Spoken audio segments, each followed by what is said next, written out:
Hello,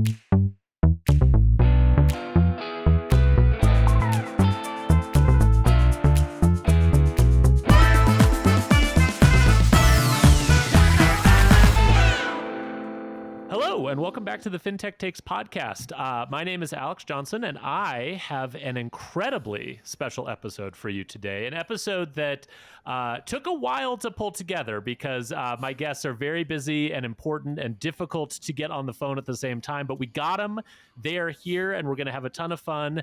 I want to introduce them first, and then I will explain the concept for today's episode. So going first is Gabby Cazeau. Gabby is a partner at Harlem Capital, where she invests in, well, fintech, I think, and e-commerce and platforms. Gabby, thank you so much for coming on the podcast. I really appreciate it. Thanks, Alex. And sorry again for the scheduling mishaps, but super excited to be here today. No. You are absolutely worth waiting for. I really appreciate you joining us. We are also joined by another investor in the fintech space, Emily Mann. Emily is a partner at Primary, where, again, she focuses on fintech and enterprise software and has been in this space for a while. Emily is one of my favorite writers and thinkers in the space. Emily, thank you so much for coming on the podcast. Long-time listener, and so I'm very excited to be here. Yes. All right. Long-time listener, first-time caller. This is going to be so much fun. What we're going to do is workshop some theses for fintech. One of the things I find really interesting about writing the newsletter and doing the podcast is that part of my job, I think, is very similar in a lot of ways to what investors in the space do in terms of observing what's happening, formulating theses for where things might be going. The difference, of course, is I don't have to put my money or someone else's money where my mouth is. I just get to kind of spout off and then leave it there. That's why one of the podcasts I do on a recurring basis is called Not Fintech Investment Advice with Simon Taylor, because I do not myself offer fintech investment advice. And while we're not going to be offering investment advice on this podcast either, we are going to be taking turns workshopping some very early theses that we have for the space and what's happening in it. So the plan is for Gabby, Emily, and I to take turns introducing a thesis, just something we're kind of thinking about, noodling on, maybe trying to research or understand a little bit better. And hopefully by talking those out, we'll all come away with a slightly better understanding of how we're thinking about how the space will evolve. Are you guys ready? Let's do it. Okay. All right. So I'm going to go first because I want to get my sort of dumb theories out of the way so that Gabby and Emily can shine here. But the first one I have is sort of an observation, I guess, which is that open banking is obviously coming, or one could argue here. But by the end of this year, we're going to have hopefully a finalized rule for 1033. We're going to know what the rules of the road are for open banking in the US.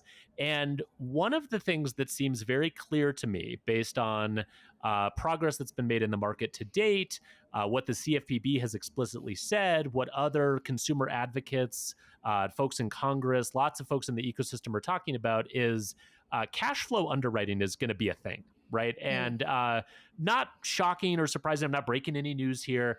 Obviously, cash flow underwriting is not a brand new concept, but it does feel like an idea whose time has come. And depending on who you talk to, cash flow underwriting can be a replacement for the FICO score and traditional credit data in some contexts or some products.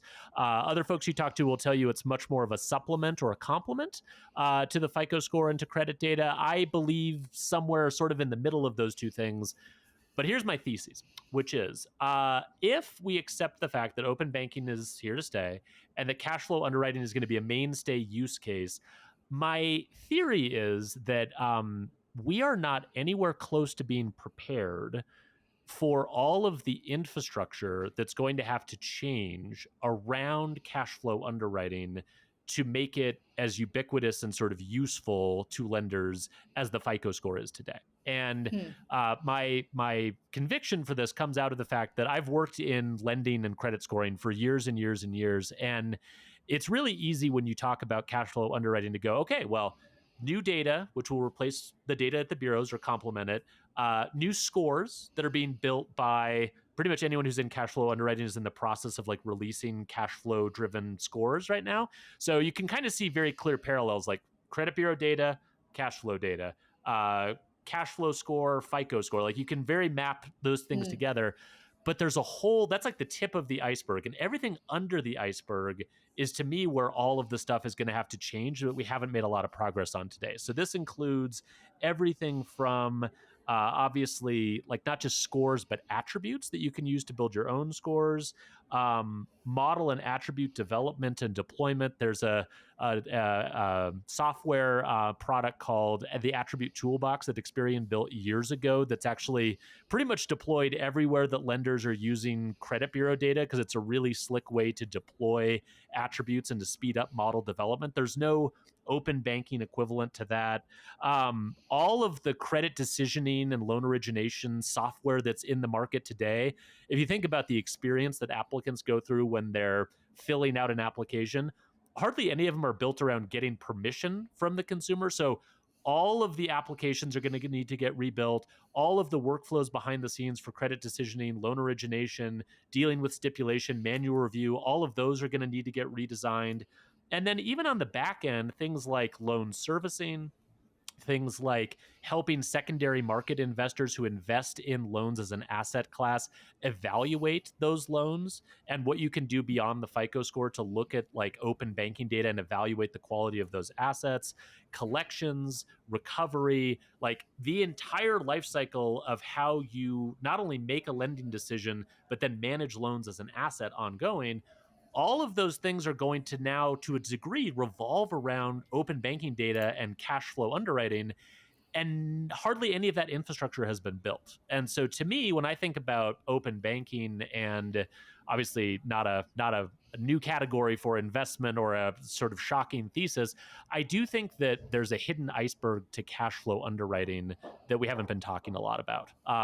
Let me go ahead and let you react to that. Well, cash flow underwriting is a concept that's near and dear to my heart. I mean, especially since I invested in Ramp at my last firm, right? And so if you really think about the unlock that Ramp and Brex and a lot of these old corporate card, next-gen corporate card companies had, it really was around like, hey, you're a Series A company that has raised $8 million.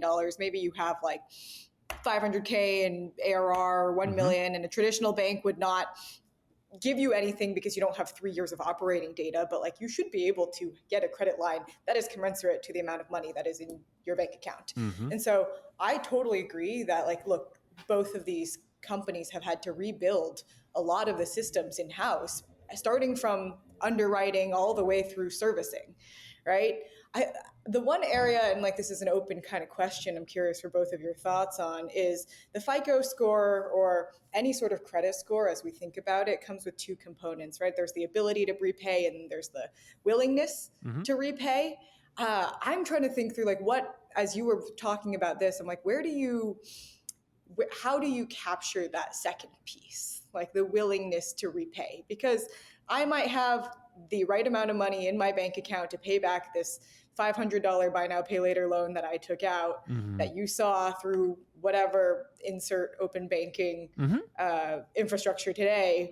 But what's to say that I won't like transfer that out the day before the payments due, right? Like how are we going to solve for that second part of the equation? Yeah, that's a great question. Gabby, go. I was just going to say, I wonder if that then comes as we think about what new forms of data we might pull into what like a net new type of FICO score could look like, or FICO plus, or I guess in this new world, something entirely different that then lets us bring together all of the new pieces of information we'll get from an open banking perspective.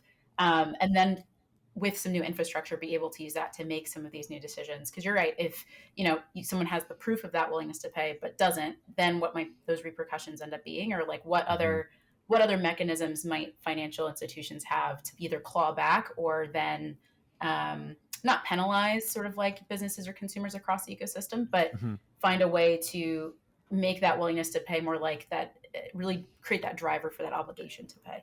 Yeah, well, and I think that's a really good point, Gabby, because, I mean, one thing people don't like to hear when you talk about lending is there needs to be a carrot and a stick, right? And like one of the things that works well with the credit bureaus and the FICO score is it's something that as a consumer, you have a incentive to protect and to make sure that it stays good. And like, the choices you make about how you manage your financial obligations, or even what financial obligations you sign up for, to a degree are influenced by, am I going to damage my credit by doing this, right? And so I do think that's a really good point. And I look at places like buy now, pay later as an example of this, where buy now, pay later has mostly sat outside of the credit bureaus and the FICO score. They haven't reported that data. And this is specifically those pay in 4 loans that happen over a 6-week period. Those ones are really interesting because I do think they do send at the moment kind of a signal to consumers that says, it's actually cool if you don't pay us, right? Like, we're never going to loan you that much money, and we want you to buy this thing because we're getting, paid by the merchant. And, for the most part, there's not going to be any late fees. We're not going to charge any interest. And so, like, we're not going to report this to the bureaus. Like, there's really no penalty for doing this. And I think that when we get more deeply into the world of cash flow underwriting, we are going to have more of a mechanism. And I'm not sure exactly what that is going to be, that does sort of have a bit of a downside to misuse, right? Because like with looking at your bank account data, you can sort of extrapolate looking at bank account data. Oh, there's a payment to Klarna, right? So you can get some insight into history of paying financial obligations. But as someone who worked at the credit bureaus, or I used to work at FICO, as any of those folks would tell you, there is a limit to the data that you can see through open banking relative to what you get out of the credit bureaus. And so I do kind of come down on the idea that open banking and cash flow underwriting is not going to fully replace the FICO score or the credit bureaus. But I do think it is going to supplement it for folks who are sort of on their way up and have never had credit before. It'll be a nice on-ramp into the credit system. Maybe we won't have credit builder products in the future, which would be nice for me personally. And I think that it also will. My pain is real, guys. I can't. I'm laughing because I've read every single one of your pieces on that. It's going to take one more for me to just completely flip out and lose my mind. Although I will say, to the credit of everyone in the ecosystem, when people are now building new credit builder products, I'm actually getting a lot of calls early on, like, hey, can we bounce our idea off you, or like check on this? I'm like, yes, please. I'll always take those calls, because like, build credit builder products in a better way. But I do think cash flow underwriting can help with that part. And I do think it can supplement the insight that you get into consumers. And it goes back to something you said, Emily, not just, ability to pay in the moment, but the other thing that it demonstrates, I think, depending on how much data you can get, and we'll see what the CFPB mandates in terms of the length of history that you need to be able to share, but it can also give you a really interesting window into stability, which is something that you can infer from the FICO score and the credit bureaus, but it's not exactly what those things measure. But it's really a question of, Gabby, how long have you had a good paying job? How stable is that job? How stable is your income? How stable is just your general financial situation? And that stability can be a really powerful signal as well. So I do think it is going to play a much bigger role in underwriting. And again, I don't think all the infrastructure we have today is quite ready for it. Any other reactions to it before I let you guys go with your next one? I think the thing that kind of came to mind a bit, particularly with the consumer example about like their own personal financial stability, is with this new system, or the new system that emerges, I think then there's also an opportunity to make sure that we are not further penalizing people who might also be on that rise up, who might not have already had a great credit scores or credit score, a strong one to begin with, where some of that stability piece that might come with some of this cash flow underwriting, might also then continue to hamper their ability to move up that ladder, if you will. And so how else might we think about what needs to occur for those, that subset of the population, which is, increasingly larger, but just to make sure people aren't further sort of pushed out of the financial ecosystem as we create and build new tools. Yeah, I totally agree with that. And I think that just to put a final point on that, the thing that everybody wants at the end of the day is to make the best possible risk decision, right? And I think the thing that's kind of cool about open banking and adding this data is done in a compliant way. And we've seen Plaid become a consumer reporting agency. Like, everyone's kind of being brought into the compliance infrastructure that exists in credit and lending already. Done in a compliant way, I think what this data does is it just increases the odds overall that you're going to get a price for whatever credit you're applying for that's most reflective of your actual credit risk. And so the ability for sort of this mispricing to be maybe not eliminated, but more reduced really does appeal to me as kind of the opportunity that we're driving to. And Emily, to the point you made before, this applies to consumers and companies, right? There's a whole category of businesses out there that have had a really hard time getting access to credit because they don't have a Dun & Bradstreet credit file, but they have good cash flow and they should be able to get a loan that allows them to jump up to that next level and build their business. It's just getting a different view into their credit worthiness. So, all right, we'll leave that one there.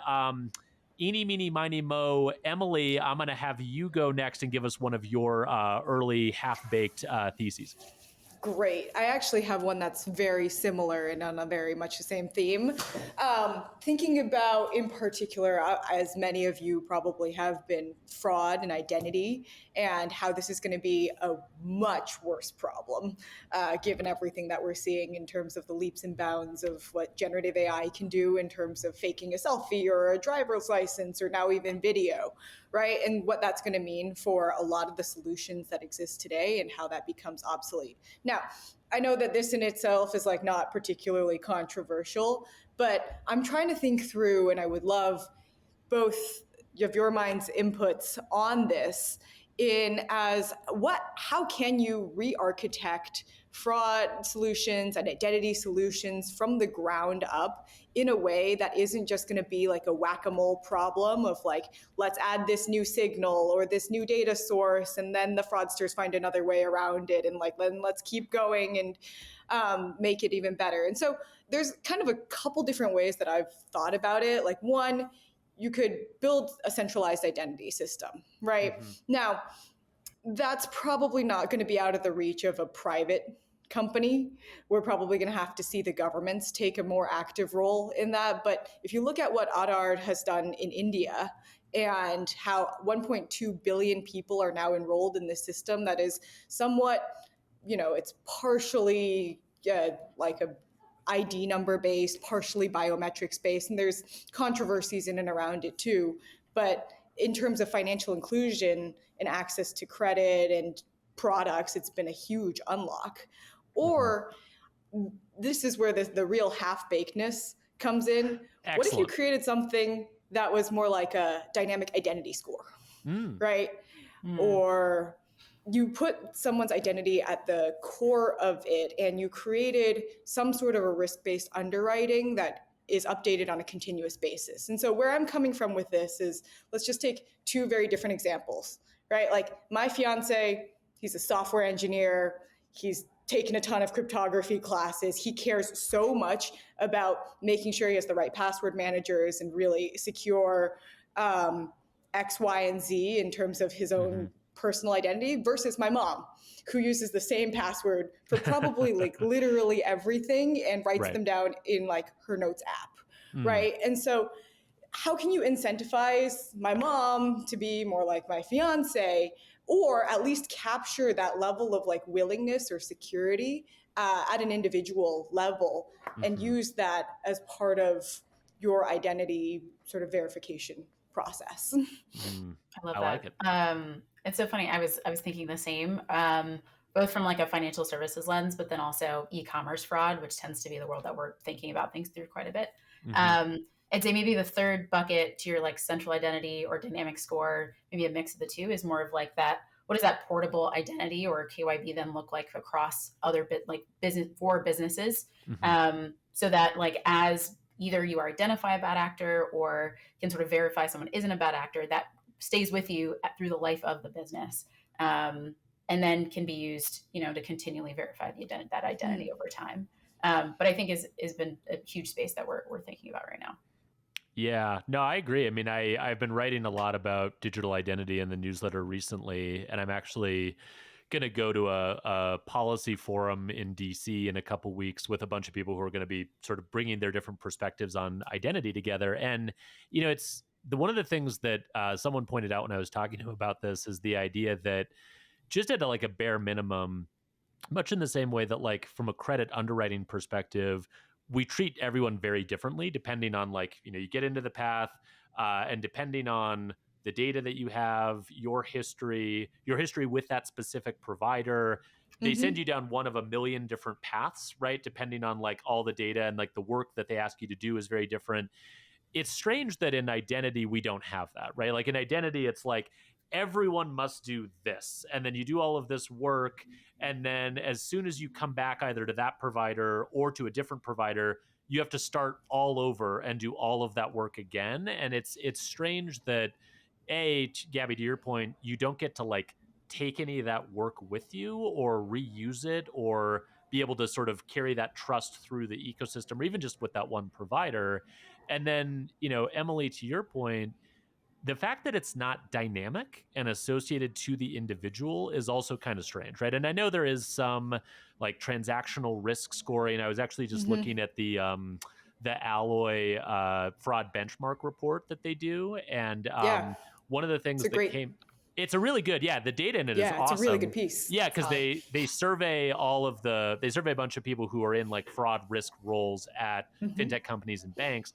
And one of the things that they found was that there's actually been a great deal more reliance on transactional fraud detection rather than like account or application fraud risk detection. And so it's almost one of those things where, because we've let so many like bad actors through the front door, we sort of are like, okay, we can't even trust our onboarding anymore. So now we need to just very carefully watch every single transaction and score that transaction and score the risk associated with it and the device and the location. But once that transaction is over, if we approve it, then it's just like we threw that fish back in the sea and then we'll see what happens next. And it's like a very weird, I don't know if you guys have seen the movie Memento, where the person's always forgetting what happened, and so they have to like get tattoos to like remember. Like, it's fraud risk is almost dealt with in that way, where it's like, what happened? I don't know. Let's check our arm to see if there's a tattoo telling me if this person's a good person or a bad person. So I do think there is just this kind of, Emily, to your original point, this break point that we're headed to, where like this model is just not going to work pretty soon. So we need an alternative. Yeah, no, absolutely. I mean, I actually think that the transaction by transaction based approach that we have to take today is part of the problem, right? Because I mean, it's the way that we think about identity or we score identity is so binary. It's yes, no, like good actor, bad actor, new transaction comes in, score that, yes, no, good actor, bad actor.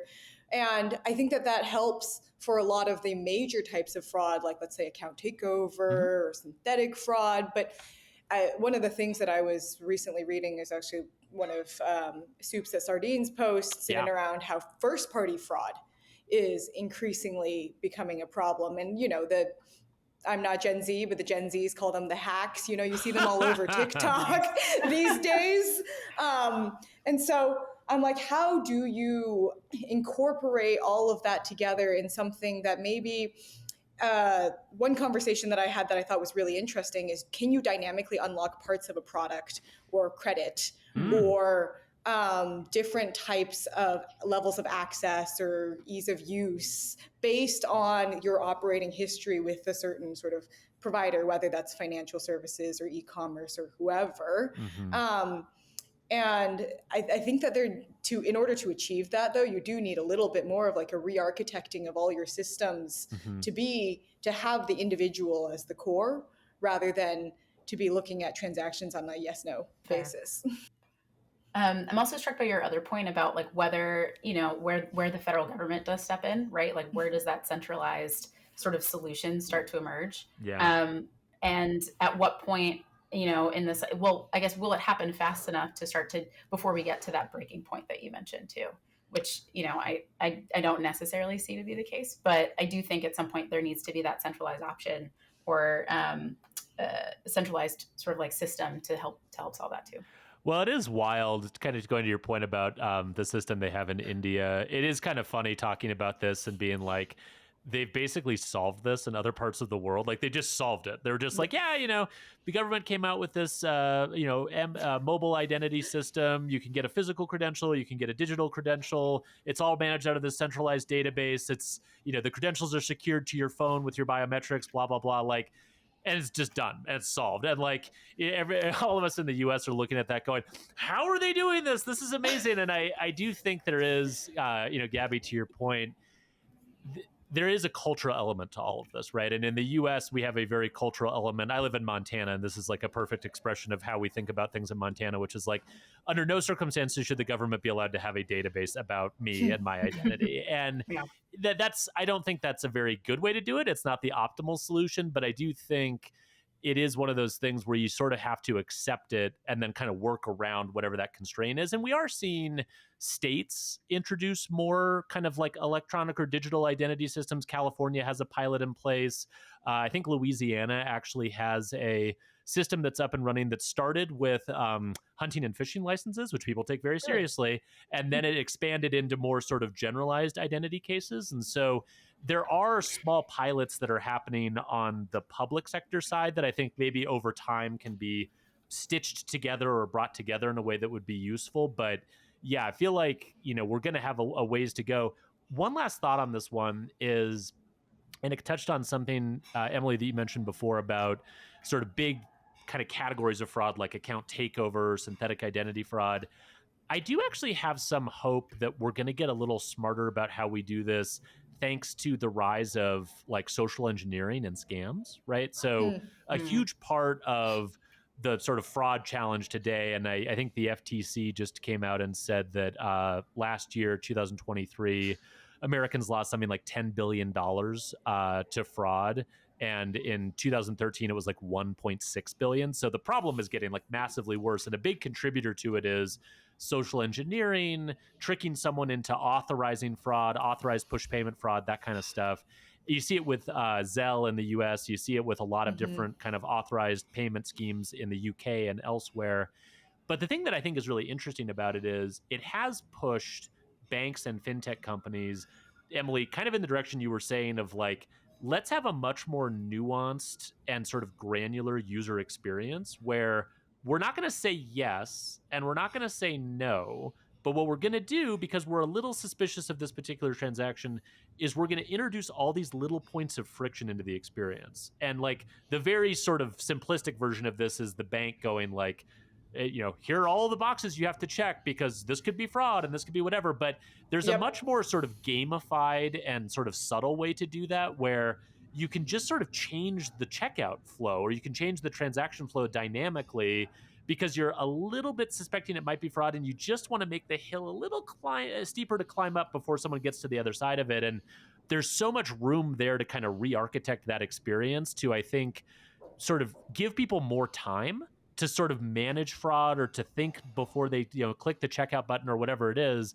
And I think a large part of how we deal with this is just going to be a more sort of subtle, dynamic, in some ways gamified experience to help consumers and merchants and other people in the ecosystem just have a little more friction or time to deal with some of these challenges. That seems like a part of it as well. I totally agree. Although I will say that you do need a big change in infrastructure on the back end to be able to do that. You do, hence why this is a good possible investment thesis. All right, Emily, that was a great one. Gabby, we're so excited to hear your first one. Please share with us. I was going to hit a bit on the fraud one, but since we've touched on that quite a bit, I guess an area that we've been looking at quite a bit more, and it really hones in a bit more in some of the work that we're just doing in vertical software, but it's really automation in the accounting and tax space. I think there's a couple of different trends coming to play. One, what the power of what LLMs are able to do is as you think about all of the unstructured data that exists in both of these categories. I think there's also some ancillary, opportunities in the insurance space and legal, et cetera. But if we just think about accounting and tax, huge inefficiencies in how people are working today, big long tail of companies and potential folks to serve.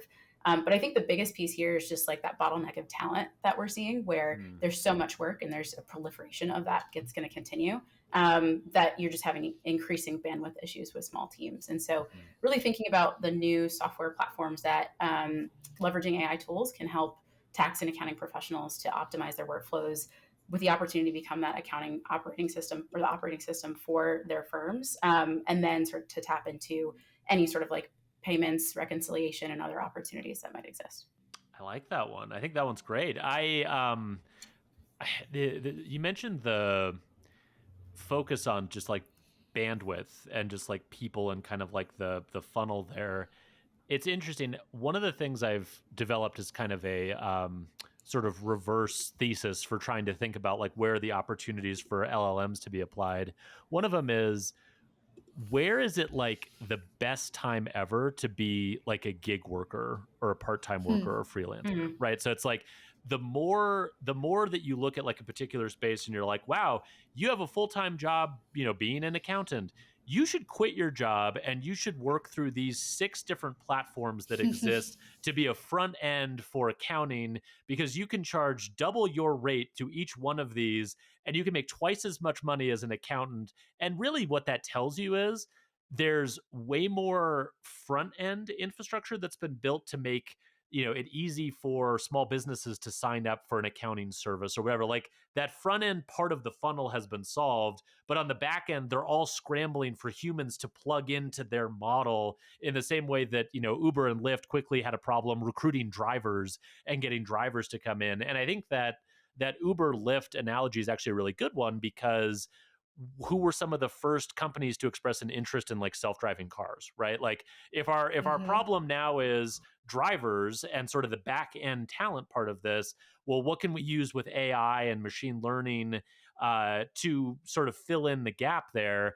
And accounting, I think you put your finger on it. That seems like a huge area where everything I see is like, there's not enough people going into this space. It's just a little too complicated for sort of simple machine learning or automation or rules to do. There's a huge like customer service back and forth sort of element to it. And everything I'm describing are things that LLMs can really help with, right? For sure, for sure. And I think the last piece that maybe got missed is just the vast amount of data that can be extracted from every document and everything that a company or even an individual is sending into their accounting firm. And I think the way that we think about LLMs and sort of vertical software is not to replace anyone, but then how do you supercharge the people who are already working in those categories or in those spaces, make their work better, and then ultimately that helps them just make more money and drive revenue for their businesses. So in our stack, that tends to be where we want to focus. That makes sense. Well, and I think the other thing on that is just that the nature of the work can change too, right? I've heard people describe one of the value props of LLMs as no one should ever have to like parse a document ever again in the history of mankind, right? Like OCR is great, but it only works if you have a really defined template where the data is always the same and you can build a model around that exact template to extract data from. But if you throw any like curveballs at it at all, it freaks out and you have to have a person do it. But it's like the lowest value human work ever. And to your point, those people can be better spent doing other tasks sort of further up the value chain. So that makes a ton of sense. Emily, what's your reaction to this one? Yeah, I think of these markets, and I think it's totally fascinating, but as this like fundamental supply and demand mismatch, yeah. right? Because on one hand, you've got this kind of shrinking labor pool of supply, but at the same time, like if you actually look at what they're doing on a day-to-day basis, like if you actually ask them how much of their time are they spending doing people's taxes, it's probably like, I don't know, 30-40% if I had to guess, or accounting. Like the rest of it is admin work, or it's getting new customers, or maintaining existing relationships, or answering customer queries. And I think that 60% of the job is the opportunity for, whether it's a tech company with an aggregated brand that's just really good at going to market and acquiring customers, to just be like, hey, you are a star accountant. Like, this is a little bit what Pilot has sort of done totally in many ways, right? They're a trusted brand. You go to them, they tell their accountants like, hey, don't worry about like growing your business or thinking about like getting top of funnel in, like just do your job and we'll take care of that side of the house for you. And then you layer on the abilities of LLMs to help them scale themselves in these day-to-day tasks. And I think that you can have something really interesting here.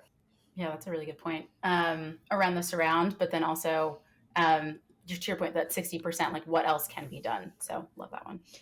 Yeah, no, I very much agree. I mean, it feels like sometimes I think about these things in the context of my kids who are really young right now, right? But it's like when they come to me, this won't happen because they'll be teenagers, but say they did come to me when they were 16 and were like, Dad, I would love some career advice. Like, what would I tell them? And it is really interesting when you think about how this trend plays itself out over time, because we will have these like super scaling agents that can be sort of wrapped around what you do and like what you want to do and where you can be most productive. And I mean, I always think about it. I almost think about it in terms of like, and I think someone was talking about this on Twitter. Forgive me, I can never cite people's ideas on Twitter because it just goes by me too fast. But someone was talking about the idea of, I spend way too much time on Twitter, but the idea that like there will be a unicorn-sized company that has like 10 people or like one person or whatever, right? Like what is this? How would the scaling laws for building a business change thanks to LLMs? And I do, particularly around a lot of these tasks that we're talking about, like accounting or legal or these other areas, the profit pools are going to shift around a lot, I feel like, because, so much of these tasks are necessary for building a business, but they're not inherent to the value that the business provides. And so I do think there is going to be a massive redistribution of profit pools and value thanks to LLMs just basically unlocking the ability to do these things faster, more efficient with less people. I call it services as a software is my working title. That's a great one. Should trademark that one now. I know, before the podcast launches. Well, I was going to say, first, all of us are really like jealous going, ooh, that's a good one. Because quickly tweet it. Yeah, exactly. I'm on Twitter right now, so it's already too late, Emily. Sorry. No, that's a good one. Okay. We have time for like a couple of more. Do either of you have like maybe one more, like one that's a little more outside the box, or one in an area we haven't touched on yet? Emily, I see you nodding your head. Do you have one? Okay. Yeah, I've got one. All right. One of the things that I've been noodling on, and this is even more out there, is in and around the growth of quote unquote shadow banking. Ooh. Right. And so it sounds ominous. It's really not. But if you look, following the global financial crisis, like the TLDR is for banks, it got really hard to lend, right? There were so many new restrictions that were introduced. There were so many new regulations. And so what happened is you saw this massive transfer of risk to quote unquote shadow banks, right? And so what are these like non-bank credit institutions, like what many of us know, pensions, PE funds, asset managers. But if you look at the data, the amount that U.S. financial institutions have loaned to shadow banks has now surpassed $1 trillion, and it grew 12% last year. And just to put this into context, that's 6% of all loans, right? Which is right below credit cards at 7% and right above auto loans at 5%. And I'm trying to think through like, what are the downstream effects that this means for our banking, credit, and even financial broadly ecosystem. Because as the money supply continues to tighten, the banks are going to continue to pull back further on lending, leading to this even bigger credit gap. And private sort of creditors are going to increasingly turn to the Apollos, Blackstones of the world to get their credit, right?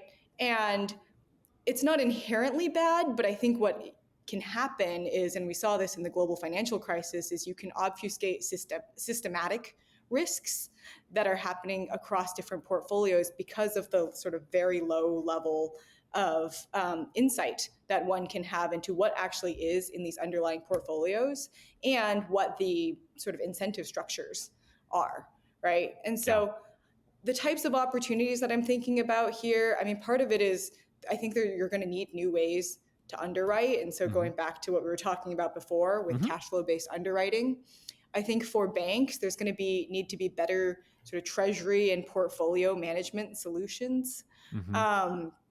And then software tools that are going to re-architect kind of underwriting debt, portfolio management, real-time monitoring, and kind of give that real-time insight into what exactly is going on and where are there correlations in between underlying risk. But yeah, I wanted to throw that out there and see if anyone has a reaction.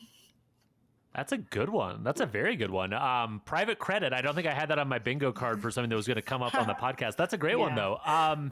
I've written about private credit a little bit and it's sort of its emergence over the last couple of years in particular. And yeah, I totally agree with your thesis, right? I mean, the basic takeaway is that post-financial crisis, the capital rules that we put in place for banks basically pushed them out of certain parts of the market, right? Because the capital was just too expensive for them to focus on lending to particular areas. And so that's where, and I think Jamie Dimon had a great quote about, every time you toughen up capital rules on banks, Blackstone and those guys sort of, you can see them dancing in the street, right? And that's there's basically this sort of like trade where it's like, okay, we can't be in this business anymore, but someone has to step into it. And private credit is kind of amazing because it's not even like a zero interest rate phenomenon, right? It's really not. It's continued to explode even as rates have gone up. These asset allocators have stayed in this space and have grown their exposure to it.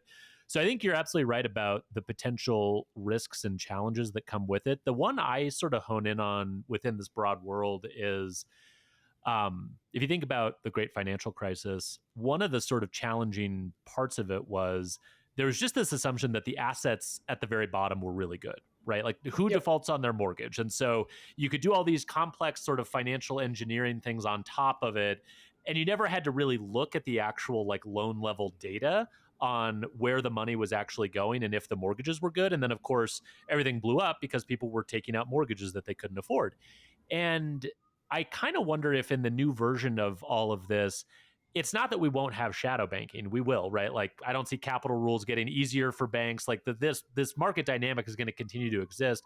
But I wonder if the infrastructure that needs to get built is just better monitoring and evaluation of the assets that sit at the very bottom of this, right? So, to your point, Emily, like I've wondered for a long time, what's the arbitrage opportunity for being able to do a better job at essentially evaluating the assets that are for sale on the secondary market, right? Like why are we just looking at FICO score cutoffs or hiring a firm to like go in and do a cursory evaluation of the loan level data in these like deal rooms? Like, why can't we apply better analytics to it? Why can't we use open banking and cash flow underwriting? Why can't we connect to ERP systems to look at like the institution's actual like books and everything that's happening? All of that stuff is getting digitized. So it feels like all of that asset level data should be able to flow through and at least help people better manage the risks that are getting pushed outside of the shadow banking system. So that would be how I would sort of react to that broad thesis. Gabby, what's your take on it? I think that's fair. I think as you were talking, Emily, about sort of the three-pronged approach and focusing on solutions for banks, I'm almost wondering then, on the flip side, is then there an opportunity for solutions for the Blackstones of the world to better understand and manage their own book in a better, more attractive way? But yeah, I totally agree, Alex. That's a really interesting way to think about it. Well, and to your point, Gabby, I mean, there's lots of like, I mean, you want to find like antiquated ways of managing risk. Like, go look at some of these private credit deals, more so for like investing in like companies, like when private equity would invest in, a company and do like a corporate commercial loan that's private. That sort of more classic definition of private credit. Those things are governed by credit agreements that are like 800 pages of like dense like covenants, and someone has to go through and redline each one of those things, and you have to be able to monitor sort of level of compliance with all the covenants. You're supposed to be able to kind of identify breaches.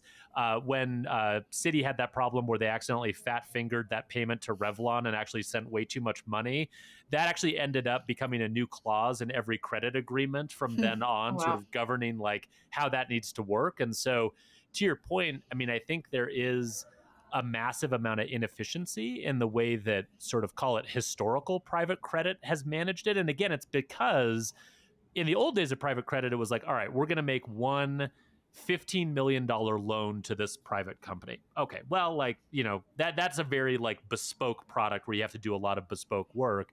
But as private credit starts to infiltrate all these other places, when it gets into asset-based financing, private credit is the thing that's behind a lot of the loans that fintech lenders are making now, right? It's all private credit that's providing the funding for that.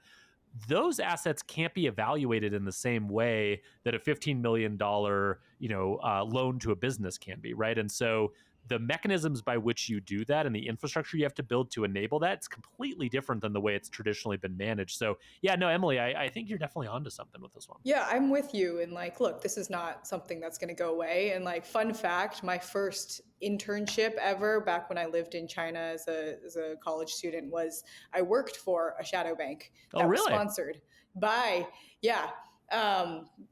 the government or a multinational corporation. And the way that like those debt packages were structured was just like absolutely insane to me, right? I think that there's so much low-hanging fruit to be captured here. Even just something like, think about what happened with Archegos and Bill Huang, and like he promised his collateral a couple of times to a couple different banks, and they just weren't speaking to each other. And so I think that they're, as a trend, this is going to continue to grow. I think that there's a lot of institutionalization or structure that needs to exist to help facilitate the management of private credit in a way that helps prevent the next financial crisis.